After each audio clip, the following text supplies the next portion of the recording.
Shalom, selamat hari Minggu Jemaat GEI Hoim Tong.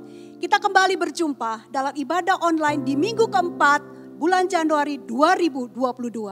Kita bersyukur untuk kesempatan yang diberikan Tuhan untuk datang menyembah Dia. Allah rindu menjadikan hidupmu dan hidupku indah. Marilah kita mengawali ibadah dengan mengambil doa teduh bersama.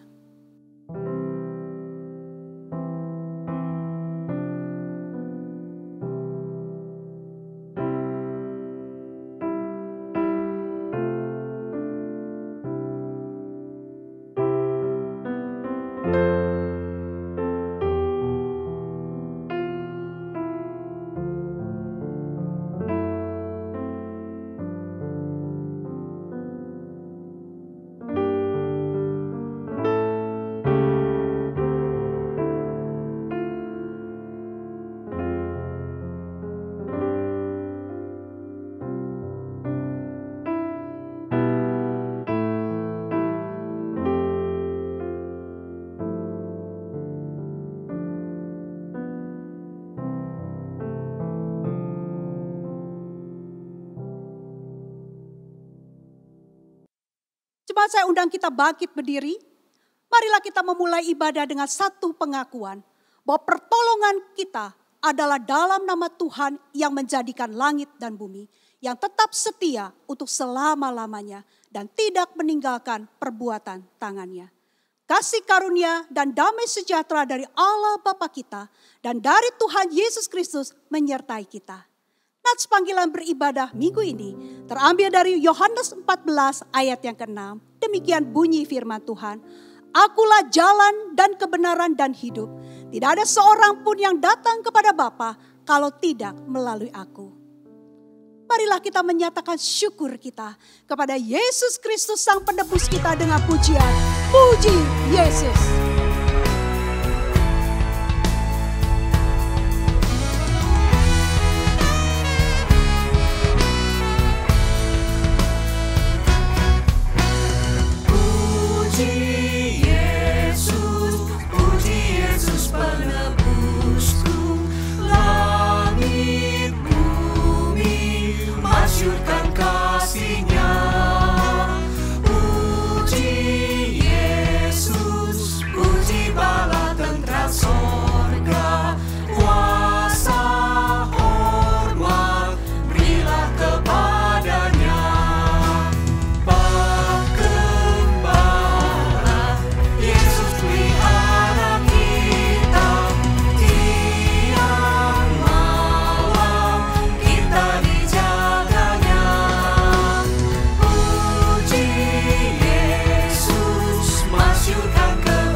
Puji Yesus penebusku. Puji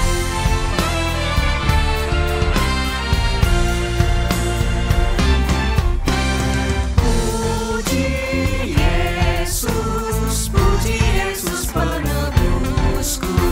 Dari salib sebab dosa-dosaku. Gunung batu harapan keselamatanku. Puji Yesus juru selamatku. Pujilah Dia yang tanggung susah kita dan limpahkan kasih karunia-Nya. Puji Yesus masyurkan kebesaran-Nya. Puji Yesus selama-lamanya. Mari kita datang menyembah Dia dengan katakan, Yesus Engkau juru selamatku. Yesus Engkau juru selamatku. Dalam janji-Mu kemenanganku. Selamanya kan ku nyatakan besar setiamu Tuhan di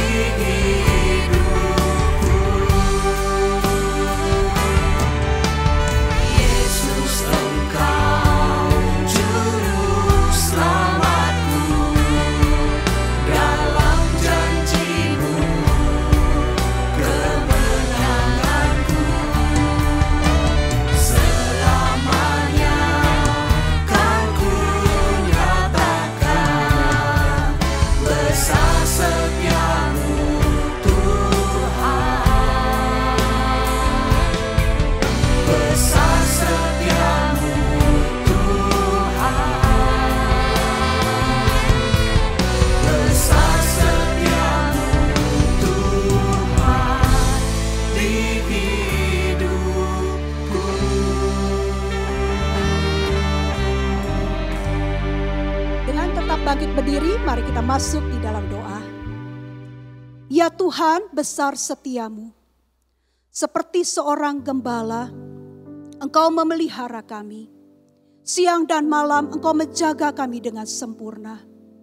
Bapa, Engkaulah penebus juru selamat kami. Melalui karya keselamatan Tuhan kami Yesus Kristus, kami disadarkan bahwa hidup kami berharga di hadapan-Mu. Bapak, kami mau datang untuk beribadah dari berbagai tempat di mana kami berada saat ini. Kami ingin menyatukan hati untuk menyembah-Mu di dalam roh dan kebenaran. Tetapi kami sadar Bapa, kami penuh dengan dosa dan kesalahan.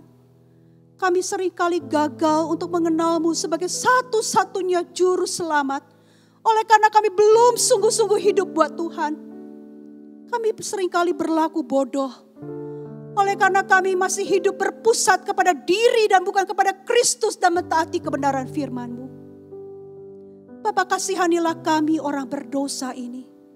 Karena hanya padamu ada harapan keselamatan kami. Seperti penjahat di samping salib-Mu yang bertobat. Tuhan memberikan dia kesempatan untuk bertobat dan hidup bersama-Mu di Firdaus. Apakah yang dapat memisahkan kami dari kasih-Mu? Hidup kami seperti buluh yang terkulai, tetapi Tuhan tidak patahkan. Tuhan malah menjadikan indah dan sangat berharga. Hidup kami seperti sumbu yang pudar nyalanya, tetapi Tuhan menjadikan terang bagi kemuliaan-Mu. Bapa, terima kasih untuk segala kebaikan-Mu dalam hidup kami. Kami teringat untuk keadaan bangsa dan negara kami. Di dalam situasi yang sulit seperti ini, kami sungguh rindu Tuhan semakin banyak orang yang mengenal kasih-Mu dan kembali bersyukur kepadamu. Kami pun teringat untuk gereja kami dan gereja-gereja di mana nama-Mu ditinggikan. Pakailah gereja-gereja-Mu untuk menjadi terang di tengah dunia yang gelap saat ini. Sehingga kebaikan, keadilan dan kebenaran Tuhan terjadi. Bapa, sekali lagi kami mohon, biarlah hidup kami sungguh-sungguh buat Tuhan. Berikan kami kesempatan itu Bapa. Melalui ibadah yang kami ikuti pada hari ini. Ajarkan kami Bapa untuk tidak takut. Karena Engkau Allah yang berkuasa itu berjalan bersama dengan kami. Menuntun kami menuju jalan penuh kemenangan dan hidup berkelimpahan di dalam Kristus Yesus. Di dalam nama Tuhan kami Yesus Kristus, Allah yang dapat kami andalkan, kami berdoa dan bersyukur. Amin. Jemaat dipersilakan duduk kembali. Bacaan bertanggapan minggu ini terambil dari Roma pasal yang kelima ayat 8 sampai ke 10. Akan tetapi Allah menunjukkan kasih-Nya kepada kita oleh karena Kristus telah mati untuk kita ketika kita masih berdosa. Lebih-lebih karena kita sekarang telah dibenarkan oleh darah-Nya, kita pasti akan diselamatkan dari murka Allah. Bersama-sama. Sebab jikalau kita ketika masih berseteru diperdamaikan dengan Allah oleh kematian anaknya, lebih-lebih kita yang sekarang telah diperdamaikan pasti akan hidup diselamatkan oleh hidupnya. Jemaat yang dikasihi Tuhan, Allah rindu membentuk hidup kita untuk kembali menjadi indah. Ia rela memberikan nyawanya bagi kita. Hari ini Allah kembali memberi kesempatan untuk kita kembali kepadanya. Ia rela memberikan segala-galanya karena hidup kita berharga bagi Allah. Hidupmu berharga bagi Allah. Tiada yang tak berkenan di hadapannya. Dia ciptakan kau seturut gambarnya. Sungguh terlalu indah kau bagi Dia. Dia berikan kasih-Nya bagi kita. Dia telah relakan segala-galanya. Dia disalib untuk tebus dosa kita.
Mari jemaat, saya undang kita bangkit berdiri bersama dengan orang-orang percaya di berbagai tempat. Mari kita menyatakan pengakuan iman kita. Pengakuan iman rasuli.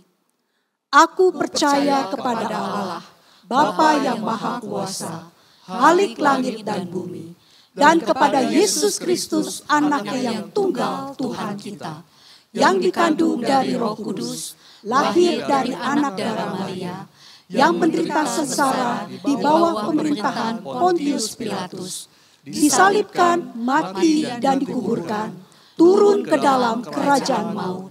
Pada hari yang ketiga, bangkit pula dari antara orang mati, naik ke surga, duduk di sebelah kanan Allah, Bapa yang Maha Kuasa, dan dari sana Ia akan datang untuk menghakimi orang yang hidup dan yang mati.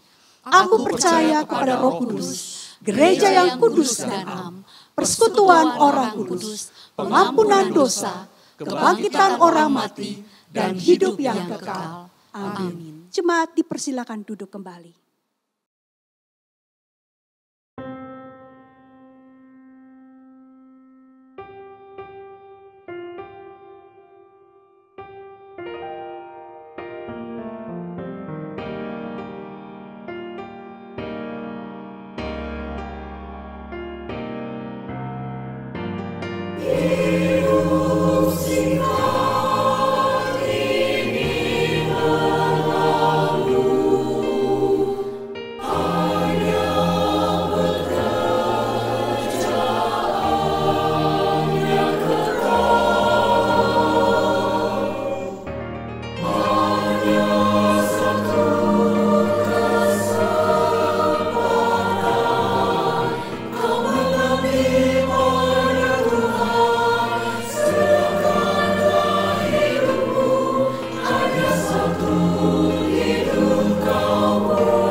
suatu rahasia, suatu karunia Allah.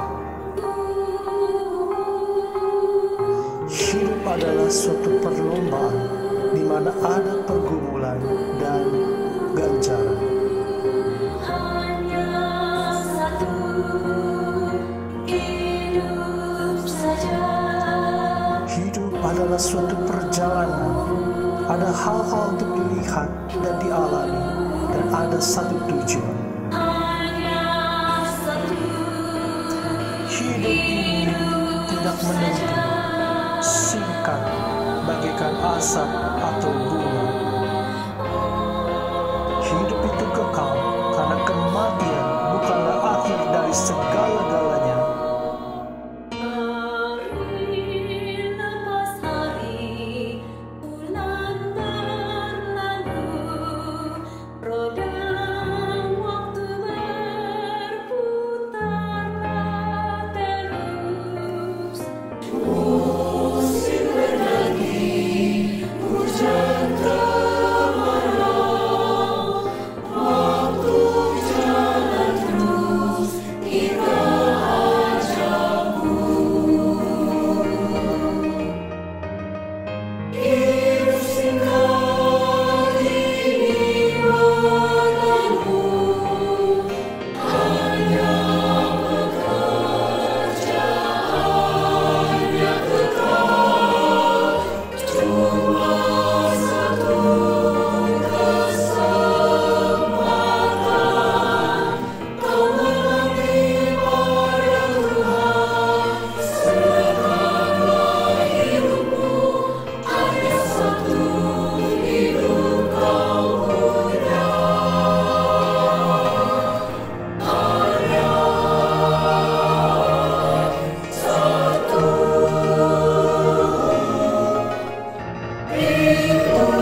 Ya, selamat hari Minggu dan selamat beribadah jemaat yang dikasihi Tuhan.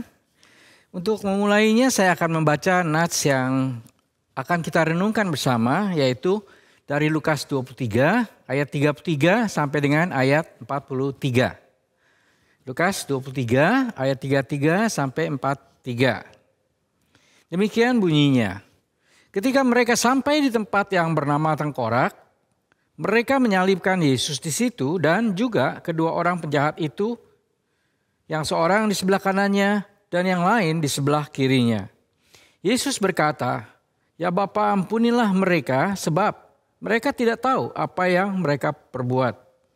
Dan mereka membuang undi untuk membagikan pakaiannya. Orang banyak berdiri di situ dan melihat semuanya. Pemimpin-pemimpin mengejek dia, katanya, "Orang lain ia selamatkan, biarlah sekarang ia menyelamatkan dirinya sendiri jika ia adalah Mesias, orang yang dipilih Allah." Juga prajurit-prajurit mengolok-olokkan dia, mereka mengunjukkan anggur asam kepadanya dan berkata, "Jika engkau adalah raja orang Yahudi, selamatkanlah dirimu." Ada juga tulisan di atas kepalanya, "Inilah raja orang Yahudi." Seorang dari penjahat yang digantung itu menghujat dia, katanya, "Bukankah engkau adalah Kristus? Selamatkanlah dirimu dan kami." Tetapi yang seorang menegur dia, katanya, "Tidakkah engkau takut juga tidak kepada Allah, sedang engkau menerima hukuman yang sama? Kita memang selayaknya dihukum, sebab kita menerima balasan yang setimpal dengan perbuatan kita. Tetapi orang ini tidak berbuat sesuatu yang salah." Lalu ia berkata, "Yesus, ingatlah akan aku apabila engkau datang sebagai raja." Kata Yesus kepadanya, "Aku berkata kepadamu, sesungguhnya hari ini engkau akan ada bersama-sama dengan aku di dalam Firdaus." Demikian pembacaan firman Tuhan, dan marilah kita masuk dalam doa sebelum kita renungkan. Ya Bapa yang ada di dalam surga, kuasailah pikiran saya yang Tuhan izinkan untuk menyampaikan khotbah pada hari ini. Dan juga Tuhan kuasailah setiap jemaat yang mendengar. Dan melalui pekerjaan Roh Kudus, biarlah firman yang kami baca dan renungkan ini boleh menjadi bagian dalam hidup kami. Terima kasih Tuhan, dalam nama Tuhan Yesus kami berdoa. Amin. Nah Bapak Ibu dan jemaat yang dikasihi Tuhan, nats yang kita baca ia menggambarkan soal kisah penyaliban Tuhan Yesus. Singkat cerita, di situ dikatakan ada dua orang penjahat yang berada di sebelah kanan dan sebelah kiri dari Tuhan Yesus. Dan di situ pada awalnya, kalau kita lihat dalam Matius pasal 27 ayat 44, kedua-duanya itu menghina Tuhan Yesus, mengolok-olokkan dan mengejek. Itu pada awalnya. Dan sekarang pertanyaannya, mengapa mereka berdua kok mengejek Tuhan Yesus yang juga ada di antara mereka di dalam salib itu? Nah memang ini yang pertama. Orang bisa mengejek Tuhan Yesus karena memang adanya dosa di dalam dirinya. Kalau kita lihat di dalam Alkitab, manusia itu bisa berdosa dan harus dan tidak bisa tidak untuk berbuat dosa. Yaitu karena pada awalnya memang dia mempunyai bibit dari dosa. Nah dari bibit dosa itu dia tidak bisa akhirnya di dalam perkembangan hidupnya untuk tidak bisa tidak dosa. Jadi akhirnya apapun yang dia lakukan adalah dosa. Dan itu terjadi akhirnya di dalam dosa perbuatannya.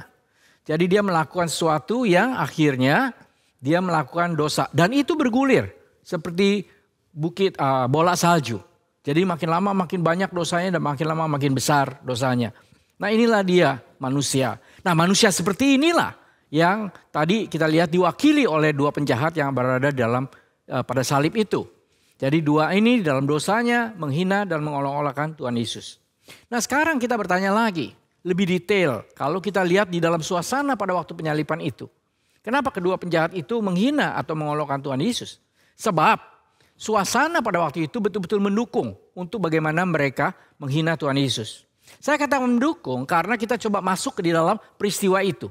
Coba kita membayangkan peristiwa yang terjadi itu. Nah pada saat itu kita melihat bagaimana tentara Romawi.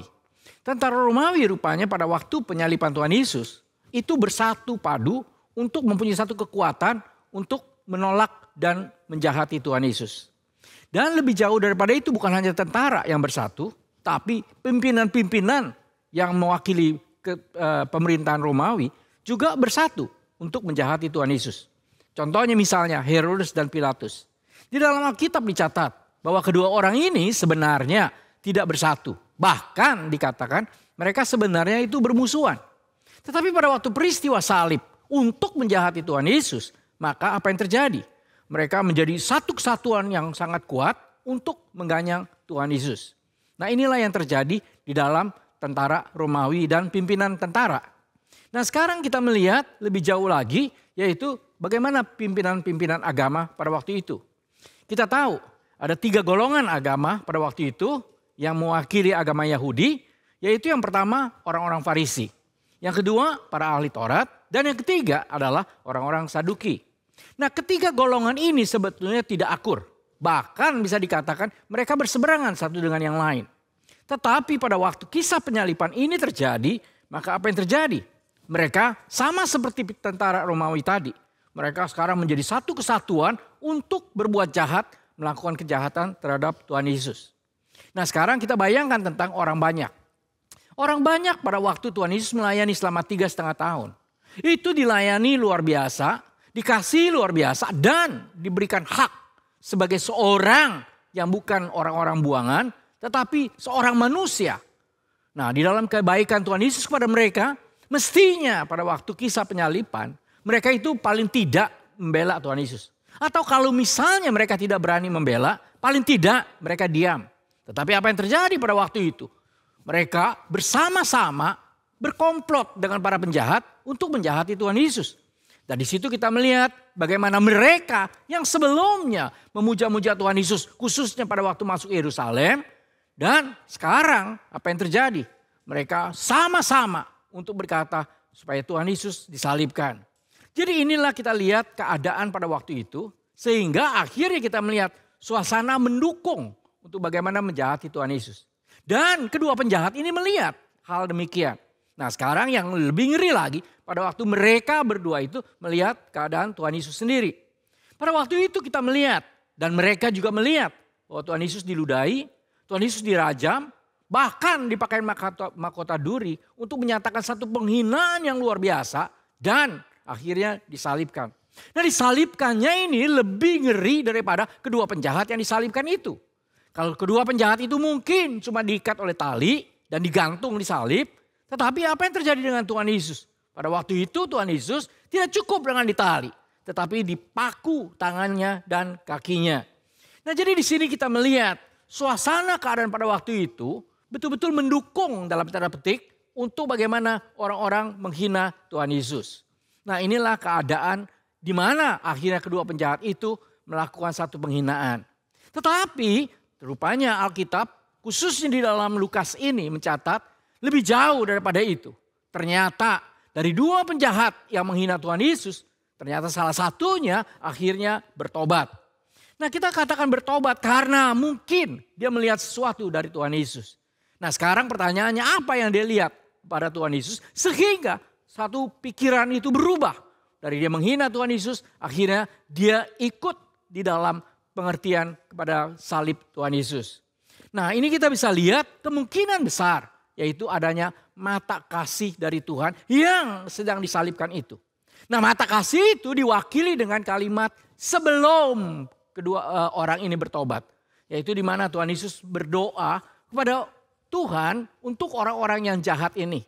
Di mana pada waktu itu Tuhan Yesus berkata, ya Bapa, ampunilah mereka sebab mereka tidak tahu apa yang mereka perbuat. Nah, kalimat kasih ini yang kemungkinan menggugah salah satu penjahat itu sampai akhirnya dia tersentuh dan akhirnya dia berbalik untuk mengasihi Tuhan. Nah, sekarang kalau kita melihat demikian berarti ada kalimat kasih yang memberikan pengertian soal apa arti Tuhan Yesus disalibkan. Di sini kalau kita kembali kepada penjahat yang bertobat ini, maka kita melihat bahwa mereka atau orang ini rupanya melihat Tuhan Yesus disalib jelas. Yang pertama bukan karena dosanya. Nah, ini dikatakan jelas oleh dia. Yaitu pada waktu temannya itu mengejek Tuhan Yesus dan mengolok-olokkan Tuhan Yesus. Apa yang dia katakan? Dia berkata, kita memang layak untuk dihukum sebab kita itu berdosa. Tetapi Tuhan Yesus tidak layak karena dia tidak melakukan satu pun dosa. Nah, jadi dengan kata lain, di sini dia mulai sadar, orang yang bertobat ini, bahwa saya karena dosa, Tuhan Yesus tidak berdosa. Jadi dia melihat bagaimana Tuhan Yesus adalah Allah, yaitu yang tidak berdosa. Nah, yang kedua, pengertian dari orang yang bertobat ini yaitu melihat suatu kenyataan bahwa Tuhan Yesus ada di salib karena cuma salah satu alasan, yaitu karena menggantikan hukuman dosa bagi kita sekalian. Nah, kenapa saya bisa menyimpulkan seperti demikian? Sebab ia berkata pada waktu itu kepada Tuhan Yesus, di mana dia berkata, ya Tuhan ampunilah saya. Jadi dia mengakui bahwa dia berdosa dan dia mengakui Tuhan Yesus bisa mengampuni. Nah, Tuhan Yesus yang bisa mengampuni karena memang mungkin dia melihat di dalam pelayanan Tuhan Yesus 3,5 tahun. Sebelum mungkin dia ditangkap dan dia melihat juga kalimat pada waktu Tuhan Yesus berkata supaya Allah Bapa mengampuni orang-orang yang jahat ini. Nah, kata Tuhan Yesus supaya mengampuni ini bukan bagi orang ini merasa bahwa Tuhan Yesus hanya memohon kepada Allah supaya mengampuninya. Tetapi punya pengertian yang lebih dalam bahwa Tuhan Yesus yang berdoa demikian adalah Tuhan yang Allah yang juga bisa mengampuninya. Sehingga dia berkata, ampunilah aku. Nah, yang ketiga, kenapa orang ini mempunyai pengertian yang benar? Yaitu dia mempunyai pikiran dan pengertian kekekalan yang ada pada diri Tuhan Yesus. Nah, kenapa saya bisa katakan demikian? Sebab dia berkata kepada Tuhan, Tuhan, kalau nanti kau datang kedua kalinya, jangan lupakan saya. Nah, dengan kata lain, dia mengerti arti keselamatan kekal. Nah, disinilah kita melihat orang ini akhirnya bertobat. Nah, sekarang kalau kita berkata orang ini akhirnya bertobat karena pengertian yang ada, maka kita kembali tentang kematian Tuhan Yesus di kayu salib. Nah, sekarang dua penjahat ini melihat bagaimana Tuhan Yesus disalibkan. Dua penjahat ini melihat bagaimana Tuhan Yesus akhirnya ditolak. Dan dua penjahat ini melihat bagaimana Tuhan Yesus yang adalah Allah yang sedang disalibkan. Tetapi dari dua orang ini rupanya berbeda. Yaitu berbeda dalam arti bagaimana sikapnya terhadap Tuhan Yesus. Yang pertama, orang ini bertobat. Yang tadi saya katakan, dia bertobat, tetapi yang kedua tetap menolak. Dan bagi yang bertobat inilah dia yang diselamatkan, sedangkan bagi yang menolak dia tidak diselamatkan. Nah, Bapak Ibu dan jemaat yang dikasihi Tuhan, sebetulnya ada satu pertanyaan yang menggelitik saya.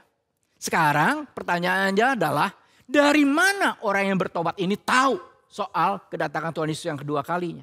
Sebab di dalam kalimat di mana dia menyatakan pertobatannya, dia berkata, jangan lupakan aku. Kalau engkau datang untuk kedua kalinya sebagai raja. Nah, jadi di sini dengan kata lain orang ini sudah jelas punya pengertian akan second coming. Dari mana dia bisa tahu? Nah, kalau dia bisa tahu berarti temannya yang tidak bertobat pun seharusnya juga bisa tahu. Nah, saya melihat kemungkinan besar yaitu sebelum kedua orang ini ditangkap.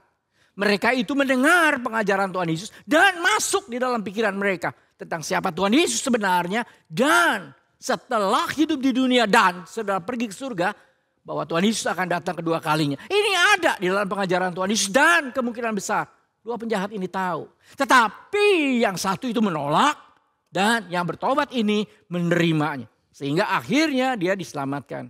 Sekarang pertanyaan sebelum kita lanjutkan, pertanyaan bagi kita sekalian. Kita sudah mendengar tentang Tuhan Yesus. Kita tahu Tuhan Yesus adalah Allah. Kita tahu Tuhan Yesus mati untuk menggantikan dosa kita. Dan pertanyaannya, apakah kita seperti penjahat yang tidak bertobat, yang tetap menolak, yang tidak mau mengakui salib yang menggantikan dosa kita, atau kita seperti penjahat yang akhirnya bertobat. Nah, penjahat ini melakukan sesuatu yang the right time, tepat pada waktunya. Sebab sebelum kematian itu dia diselamatkan karena dia menerima Tuhan Yesus sebagai juru selamat. Nah, sekarang kita berbicara soal keselamatan. Memang soal keselamatan di dalam Alkitab berbeda dengan keselamatan dari paham banyak orang dan banyak agama. Di dalam Alkitab jelas keselamatan itu tidak menyangkut bagaimana saya melakukan baik dan jahat. Bagaimana lebih banyak yang mana yang baik atau yang jahat. Karena akhirnya orang-orang merasa keselamatan itu berhubungan dengan timbangan. Tapi dalam Alkitab tidak mengenal demikian. Tapi yang dikenal dalam Alkitab adalah seseorang diselamatkan atau tidak hanya karena satu hal. Yaitu apakah dia menerima Yesus sebagai juru selamat yang menggantikan dosanya sehingga dia diselamatkan. Atau yang kedua dia tetap menolak.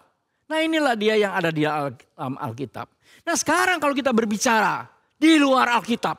Di mana mungkin ada banyak orang berkata tidak mengenai keselamatan yaitu berhubungan dengan timbangan. Mana yang banyak. Mana yang lebih berat, yang baik atau yang jahat. Nah ini bagi saya sendiri pribadi, saya sangat sulit untuk menerimanya. Nah kenapa saya katakan sulit menerimanya? Sebab orang bisa melakukan jahat atau orang melakukan baik, itu sebetulnya tidak terlepas dari faktor X yang berada di belakangnya, yang mempengaruhi pikiran dan tindakannya. Nah saya katakan demikian karena yang pertama, kita tahu bahwa faktor X di dalam manusia, yaitu bisa dua. Yang pertama faktor bawaan. Yang dibilang faktor bawaan adalah pada waktu dia ada dalam kandungan. Ada bibit yang akhirnya pada waktu dia dilahirkan dia menjadi seperti itu. Nah dari bibit ini ada mungkin yang bibit yang baik dan ada bibit yang tidak baik. Nah kalau orang dilahirkan dengan bibit yang baik. Maka pada waktu dia hidup di dalam dunia kemungkinan besar.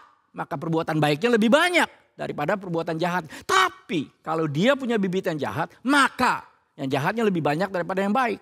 Nah sekarang kalau itu yang harus diadili, maka itu tidak adil. Sebab dia menjadi lebih banyak baik atau dia lebih banyak jahat. Bukan karena dia saja yang melakukan, tapi karena bibit yang ada dalamnya yang mengendarai dia untuk melakukan yang mana. Yang baik atau yang jahat. Jadi kalau misalnya karena bibit orang baik terus dia melakukan baik. Maka dia menjadi ke surga. Itu berarti dia mujur. Tapi bagaimana dengan orang yang punya bibit jahat. Sehingga melakukan yang jahat. Dan akhirnya dia dihukum masuk neraka. Itu menjadi dia bernasib sial. Nah ini yang bagi saya sulit dikatakan dengan keadilan. Nah yang kedua kita berbicara bukan hanya bibit. Tapi orang juga hidup di dalam pengaruh lingkungan. Nah kalau kita berkata pengaruh dengan lingkungan, maka kita lihat ada orang yang hidupnya itu dalam lingkungan baik. Sejak kecil dia dididik oleh ayah ibu yang sangat mencintai dia. Sampai umur 5 tahun dia dikasih luar biasa sehingga terbentuk dalam pikirannya. Yaitu bagaimana arti kasih. Nah sudah itu dia mungkin disekolahkan dengan sekolah yang baik. Terus dia dididik dengan cara yang baik. Dan semuanya itu mendukung untuk dia melakukan yang baik. Sehingga apa hasilnya? Hasilnya mungkin dia menjadi orang yang baik. Tapi sekarang sebaliknya. Bagaimana kalau ada orang yang terlepas dari bibitnya. Tapi pada waktu dia lahir. Maka dia umur 0 sampai umur 5 tahun misalnya. Dia dibesarkan oleh orang tua yang tidak mengasihi dia. Orang tua yang membenci dia. Orang tua yang tidak mau melakukan apa yang baik kepada dia. Sehingga sejak kecil sampai dia 5 tahun. Dia adalah menjadi orang yang merasa bahwa dirinya tertolak. Nah orang yang merasa tertolak ini hidupnya di dalam keadaan ada rasa pahit. Dan rasa pahit ini adalah kendara untuk dia akhirnya melakukan banyak kejahatan. Nah bagaimana kalau orang yang seperti demikian tahu-tahu dibesarkan dalam lingkungan yang mendukung untuk dia berbuat jahat. Yang tidak mendukung untuk dia berbuat baik. Sehingga akhirnya kejahatan demi kejahatan yang terus dia lakukan. Nah sekarang kalau misalnya baik dan jahat karena lingkungan ini diadili. Maka orang yang baik karena dalam lingkungan baik sehingga jahatnya lebih sedikit. Maka dia akan selamat. Itu kan dia mujur. Dan sebaliknya kalau ada orang yang bibitnya jahat dan dibesarkan dalam lingkungan jahat. Sehingga baiknya jauh lebih sedikit daripada jahatnya. Dan akhirnya dia harus dimasukkan ke neraka. Maka dia akan menjadi orang yang nasibnya sial dan berarti hukuman ini bisa saya katakan tidak adil. Nah sekarang ada orang berkata iya adil atau tidak memang bukan mata manusia tapi mata Allah. Nah sekarang kalau kita berbicara mata manusia sebetulnya memang lebih ngeri lagi kalau kita melihat ada beberapa faktor yang orang melakukan demikian. Nah sekarang kalau kita langsung masuk ke dalam pengertian Alkitab. Orang baik dan jahat bukan dari mata manusia yang memang kita tidak bisa pegang kebenarannya. Tapi dari mata Allah. Nah kalau dari mata Allah dalam Alkitab jelas. Bahwa tidak ada satu orang pun yang dilahirkan tidak dosa. Dan tidak satu orang pun yang tidak berbuat dosa. Sehingga semuanya dipukul rata. Semua menjadi orang yang berdosa. Dan bagaimana mereka bisa selamat? Karena hanya anugerah dan anugerah ini juga bukan diberikan kepada sebagian orang saja, tetapi kepada setiap orang. Dengan cara apa? Saya tidak tahu. Alkitab berkata memang diberikan, caranya tidak dikasih tahu. Sehingga bagi saya dengan cara Allah yang jauh melampaui akal daripada saya sendiri. Tapi jelas keselamatan diberikan kepada orang-orang. Dan sekarang pertanyaannya, apakah dia menerima? Yaitu Tuhan Yesus dinyatakan sebagai juru selamatnya atau dia menolak. Nah inilah dia keselamatan dan bagi saya inilah yang menyangkut sebuah keadilan luar biasa. Nah sekarang kita lebih jauh lagi kita berlihat soal keselamatan dan hidup kita di dunia. Nah pada waktu kita hidup di dunia mungkin sekarang kita tidak sama dengan penjahat yang langsung mati. Nah sekarang kenapa kita masih diberikan izin atau diberikan kesempatan untuk hidup di dunia setelah kita diselamatkan. Nah yang pertama yaitu kita itu diminta supaya tetap berfokus kepada salib yang menyelamatkan. Salib yang menyelamatkan yang pasti jelasnya adalah keselamatan kekal bagi kita nanti pada waktu kita meninggalkan dunia. Nah pada waktu kita masih hidup dalam dunia sering kali fokus kita menjadi berubah. Dari salib akhirnya kepada hal-hal yang sangat daging atau sangat duniawi. Nah saya memberikan contoh misalnya. Kita diberikan kehidupan setelah menerima Tuhan Yesus. Nah sekarang rupanya dalam hidup kita itu banyakkan sakit dalam hidup kita. Nah sering kali sakit akhirnya membuat kita goncang tentang salib. Yang kedua misalnya kita sangat kekurangan. Sehingga di dalam kekurangan itu kita mengalami penderitaan yang luar biasa. Nah dalam keadaan demikian bisa saja salib akhirnya membuat kita menjadi ragu terhadap keselamatan. Nah inilah yang Paulus inginkan. Alkitab inginkan supaya kita tidak berubah. Tetap pada salib yang menyelamatkan. Ada contoh banyak di dalam surat-surat yang dikirim oleh Paulus kepada banyak jemaat. Yaitu di mana Paulus berkata, aku pernah kelaparan. Aku pernah kehausan. Aku pernah mengalami penderitaan. Aku pernah dianiaya. Aku pernah disiksa. Aku pernah mengalami segala sesuatu yang sangat pahit. Tapi dalam hidupku, aku tetap melihat pada salib yang menyelamatkan. Itu fokus yang tidak berubah. Dan sebaliknya sekarang, kalau kita mengalami kehidupan yang sehat, kita mengalami hidup yang berkelimpahan, dan kita mengalami sesuatu yang berlebihan. Nah sekarang, bisakah kita tetap juga fokus kepada salib Tuhan Yesus? Sebab kadangkali hal yang membuat kita itu menjadi sehat, itu menjadi kita bergeser daripada anugerah Tuhan melalui salib untuk keselamatan. Sebab kehidupan sehat ini membuat kita akhirnya bukan hanya meninabobokan diri kita. Tapi kita menjadi berlebihan di dalam memanjakan diri kita. Berapa banyak orang yang sehat akhirnya mempermainkan kesehatannya. Berapa banyak orang yang sehat akhirnya tidak menganggap indah dari anugerah Tuhan. Dan akhirnya dia bergeser dengan kekuatannya. Nah misalnya contoh yang lain. Orang yang enak hidupnya misalnya dalam kekayaan atau hidup yang berkelimpahan. Nah di dalam keadaan demikian itu akhirnya juga berubah kita daripada memandang salib. Sebab akhirnya kekayaan yang menjadi fokus dalam hidup kita. Bapak ibu dan jemaat yang dikasihi Tuhan. Seseorang menjadi tamak bukan karena dia miskin. Tapi dia menjadi tamak karena dia kaya. Nah jadi dengan kata lain kelimpahan seringkali membawa kita menjadi berbahaya dalam hidup. Karena di dalam hidup kita ini kita menjadi melupakan Tuhan yang memberikan segalanya. Untuk bukan kita foya-foyakan tapi untuk kita bertanggung jawabkan. Nah hal yang lain yaitu kalau misalnya kita melihat kita diberikan kehidupan nyaman. Nah kehidupan nyaman bisa juga menggeser kita daripada salib. Yaitu di mana kita akhirnya tidak mengindahkan Tuhan. Bahkan kita bisa menghina Tuhan. Saya memberikan contoh misalnya negara Amerika. Negara-negara di Eropa misalnya. Mereka dalam tanda petik dibandingkan negara-negara yang terhimpit oleh kejahatan politik. Mereka mungkin mempunyai kenyamanan karena mereka punya kebebasan di dalam hidup dan kebebasan dalam berpendapat dan lain-lain. Nah tapi kenapa orang-orang yang ada dalam negara nyaman ini akhirnya berfokusnya berubah. Yaitu mereka meninggalkan gereja. Bahkan dari mereka itu banyak yang menjadi tanda petik bukan hanya ateis. Tapi menjadi musuh-musuh Tuhan. Nah inilah kita melihat seringkali dalam hidup ini baik itu sesuatu yang menyakitkan maupun itu sesuatu yang menyenangkan. Tetap membuat fokus kita terhadap salib menjadi berubah. Sehingga akhirnya kita menolak salib yang menyelamatkan kita itu. Nah Bapak Ibu dan jemaat yang dikasihi Tuhan. Sekarang inilah waktu kita berpikir benar-benar dengan serius. Ada waktu di mana Tuhan memberikan kita keselamatan kekal melalui Yesus yang disalibkan menggantikan hukuman dosa kita. Dan kita sudah berkata, ya saya menerima salib dan saya punya keyakinan saya diselamatkan. Tapi sekarang masalahnya kita tidak sama dengan penjahat yang langsung meninggal. Tapi kita diberikan kesempatan untuk hidup. Nah sekarang dalam hidup ini apakah kita juga punya waktu yang tepat untuk sesuai dengan kehidupan yang Allah inginkan.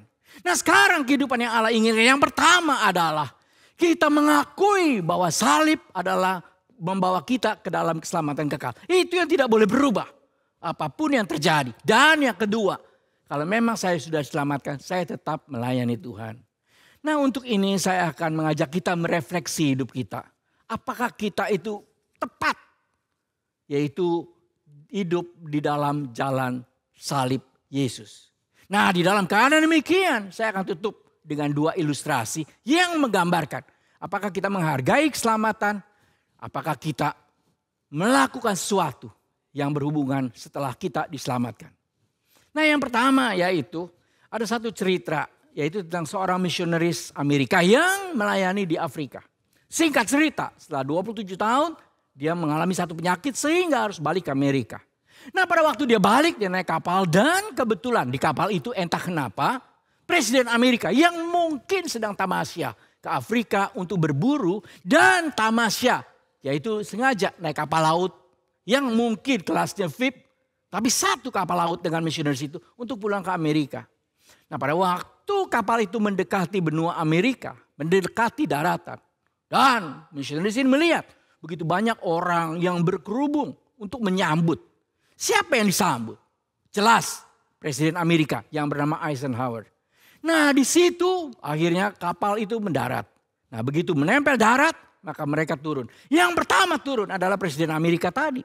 Dan begitu dia turun sambutannya gemilang bukan main gempitanya. Nah di dalam gempita sambutan kepada presiden ini keluarlah misionaris ini juga ke darat. Nah pada waktu dia berjalan di kalangan orang banyak yang bersorak-sorak menyambut kepulangan dari presiden ini. Dia merasa dia terlalu kecil sebab tidak ada yang sambut. Nah sekarang di dalam keadaan demikian dia bergumul.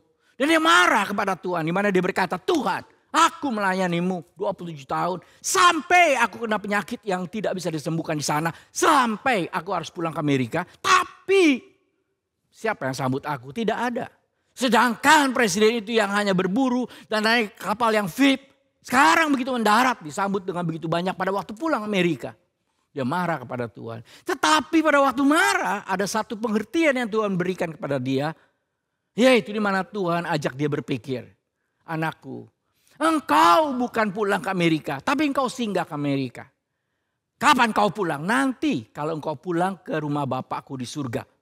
Nah pada waktu itu akulah yang menyambut engkau dan malaikat yang akan bersorak-sorak menyambut engkau. Nah inilah pengertian yang jelas. Orang yang diselamatkan harus tetap berfokus kepada keselamatan kekal. Memang di dunia mungkin kita tidak mengalami sesuatu yang lain. Yang berlebihan daripada orang biasa. Bahkan mungkin kita mengalami sesuatu yang lebih pahit daripada orang biasa. Tapi ingat, keselamatan kekal itulah tujuan kita yang tidak bisa kita lupakan. Nah sekarang saya teruskan dengan misionaris ini dengan imajinasi saya. Seandainya akhirnya diselamatkan dan dia pulang ke rumah Bapa di surga pada waktu dia meninggalkan dunia. Pada waktu itu yang Tuhan Yesus sambut dia dan imajinasi saya berkata. Pada waktu itulah dia berkata kepada Tuhan Yesus, ini lu daftar, aku melayani engkau. Nah sekarang dari imajinasi ini saya mau mengajak saya refleksi pada diri saya. Kalau nanti Tuhan Yesus menyambut saya pada waktu pulang, adakah daftar yang saya bisa tunjukkan kepada Tuhan? Yaitu saya melayani setelah saya diselamatkan. Adakah? Atau tidak ada sama sekali. Bahkan bukan hanya tidak ada melayani. Bahkan mungkin kita adalah setelah terima Tuhan Yesus, hidup di dalam hal yang menyia-nyiakan keselamatan itu sendiri. Nah saya akan memberikan contoh dalam ilustrasi cerita yang kedua. Yaitu satu kali, nih saya mendengar ilustrasi yang kedua ini dari pendeta Yakubus Sabda dalam khotbahnya. Yaitu ceritanya demikian, katanya true story. Ada seorang komandan itu berperang dengan beberapa anak buahnya melawan musuh. Nah, singkat cerita musuh menang sehingga mereka terpojok dan masuk ke dalam gua perlindungan. Begitu mereka sudah masuk dalam gua perlindungan, komandan ini melihat keluar dan dia kaget. Ternyata masih ada seorang prajurit yang terseok-seok untuk menuju gua itu, tapi rupanya sulit sekali berjalan. Nggak tahu entah kena ranjau atau entah kena tembakan. Sehingga komandan ini yang bertanggung jawab, dia lari keluar. Teman-teman atau anak buahnya melarang dia keluar, tapi dia tetap keluar untuk menolong anak buahnya. Singkat cerita, anak buahnya dia tolong dan anak buahnya tertolong masuk ke dalam goa. Tetapi bagaimana dengan komandan ini? Ternyata dia kena tembak dan dia mati. Ini ceritanya true story katanya. Nah, sekarang kisah ini berlanjut beberapa tahun setelah peristiwa ini. Sekarang ayah ibu dari komandan ini, yaitu dia ingin bertemu dengan prajurit yang ditolong oleh anaknya sampai anaknya mati. Sehingga akhirnya singkat cerita dia bisa menemukan tempat di mana prajurit ini ada dan mengirim undangan supaya dinner bersama. Nah, sekarang sudah ditentukan harinya untuk dinner bersama, maka si orang tua dari komandan yang mati ini itu menunggu prajurit yang ditolong ini. Mungkin nyanyi jam 6, jam 7, 8, 9, 10 tidak datang. Mungkin baru datang menjelang jam 12 malam. Nah, ini membuat kedua orang ini bertanya-tanya, apa dan siapa orang ini sebetulnya? Dan akhirnya begitu prajurit itu sampai dengan waktu yang terlambat itu, kaget kedua orang tua dari komandan yang meninggal ini. Kaget sebab dia menemukan seorang prajurit yang dengan pakaian yang sangat tidak pantas sedang mabuk berat. Nah, dalam keadaan demikian kedua orang tua ini merasa menyesal dalam tanda petik. Inikah hasil yang dilakukan oleh orang yang diselamatkan oleh anakku sampai anakku harus mati? Nah, pada waktu saya mendengar cerita ini, saya mulai bertanya, Tuhan sudah selamatkan saya sampai dia mati di kayu salib. Sekarang pertanyaannya, apakah bukan hanya saya sudah melayani atau belum? Anggap itu tidak dipertanyakan. Sekarang pertanyaan yang lebih esensial dan lebih mengerikan, yaitu apakah setelah diselamatkan saya menjadi orang yang layak untuk diselamatkan? Yaitu hidup dalam keadaan yang benar. Atau saya menjadi orang yang tidak layak sebetulnya untuk diselamatkan. Sebab setelah saya diselamatkan, di mana Yesus harus mati buat saya, itu membuat saya hidup di dalam dosa yang sangat menjijikan. Dan itu sangat menyakiti Tuhan. Bapak Ibu dan jemaat yang dikasihi Tuhan, memang tepat penjahat ini bertobat. Dan dia tepat akhirnya dia diselamatkan. Sekarang kita tepat. Mungkin kita berkata saya sudah terima Tuhan Yesus. Tepat saya sudah diselamatkan. Tapi saya hidup di dunia. Sekarang tepatkah perlakuan saya? Yaitu tetap berfokus pada salib yang menyelamatkan. Dan tetap di dalam anugerah Tuhan untuk menyukakan Tuhan. Yaitu saya hidup benar dan saya memikirkan bagaimana saya harus melayani Tuhan yang sudah mati buat saya. Biarlah kita mempunyai keputusan juga yang tepat dalam hidup kita. Mari kita masuk dalam doa. Ya Tuhan, biarlah firman ini boleh menjadi renungan bagi hidup saya dan bagi hidup kami semua. Biarlah kami benar-benar terus mengindahkan salib yang menyelamatkan. Dan kami mengindahkan Engkau. Karena setelah Engkau selamatkan, di mana kami masih diberikan kesempatan di dunia, kami tidak menghancurkan hati-Mu dalam hidup kami. Dan lebih daripada itu kami boleh melayani Tuhan. Bapa, dengarkan doa kami. Dalam nama Tuhan Yesus kami sungguh mohon dan berdoa. Amin.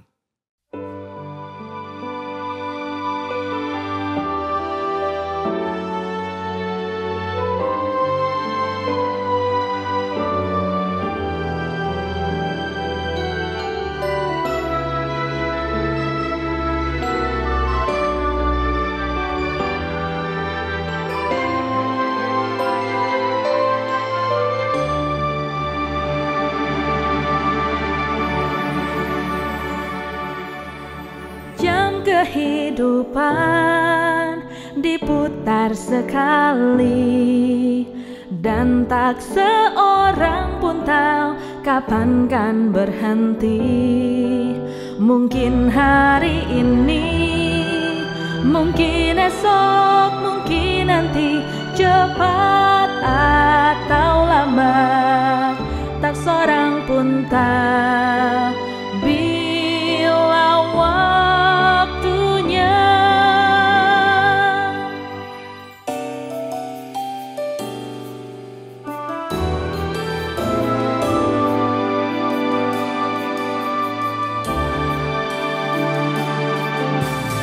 Jam kehidupan diputar sekali, dan tak seorang pun tahu kapan kan berhenti. Sadarilah kawan, hidup ini tak terulang. Sekarang waktunya yang kau miliki. Sekarang waktunya, milikilah kasih Yesus yang menjadikan hidupmu berarti. Bekerjalah di ladangnya agar hidup tiada percuma. Milikilah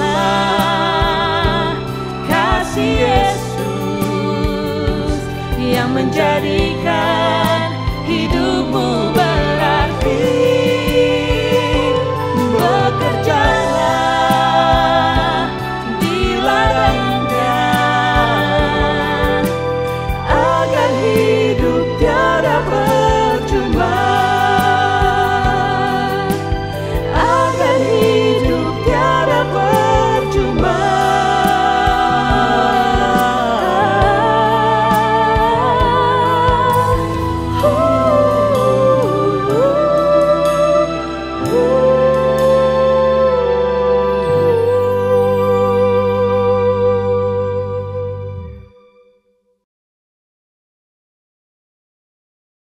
Mari jemaat, kita meresponi firman Tuhan dengan tekad. Mulai hari ini, kita mau sungguh-sungguh percaya Yesus dan bersandar pada janji-janji firman-Nya. Kita pujikan bersama, ku percaya pada Yesus.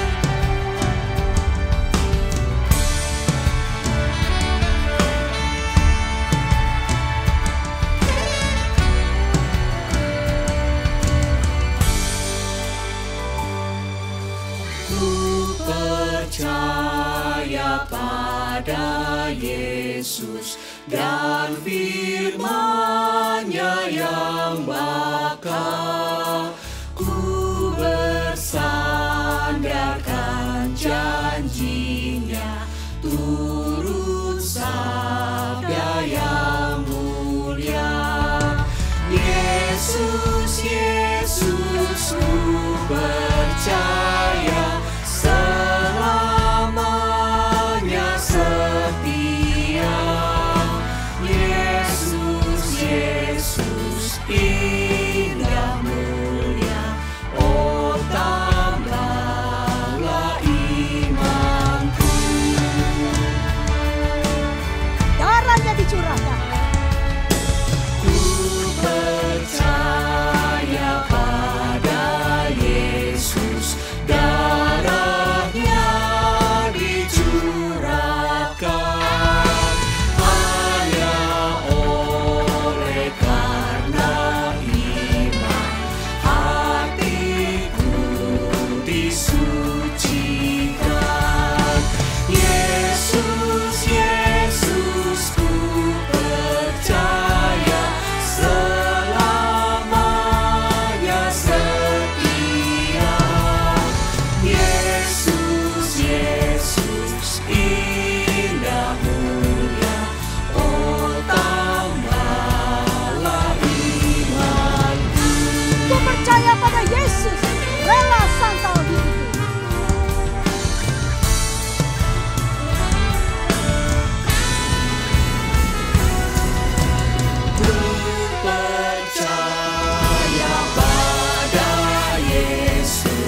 Mari kita berikan bentuk ucapan syukur kita kepada Tuhan melalui persembahan.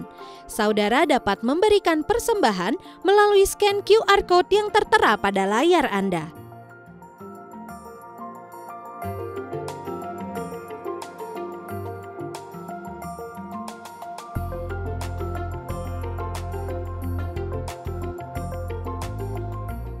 Ya Bapak yang ada dalam surga, terima kasih kalau jemaat Tuhan berikan kesempatan untuk memberikan pernyataan kasih-Nya melalui persembahan. Bapak, kami tahu di dalam tidak layaknya kami, tidak cukupnya kami, tapi Engkau masih memberikan kami hak istimewa untuk menyatakan kasih kami dengan pemberian yang Tuhan berikan kepada kami.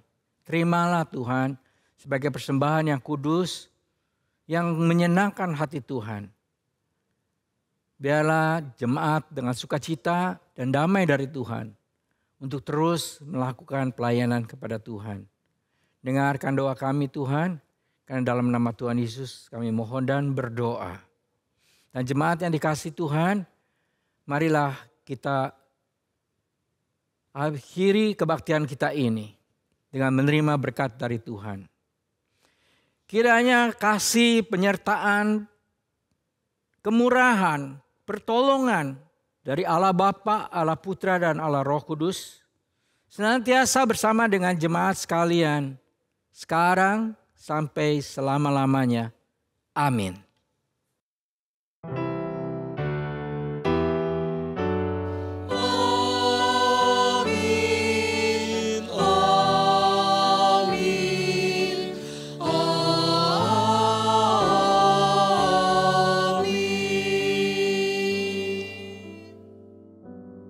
Jemaat dipersilakan duduk kembali, kebaktian selesai, Tuhan Yesus memberkati.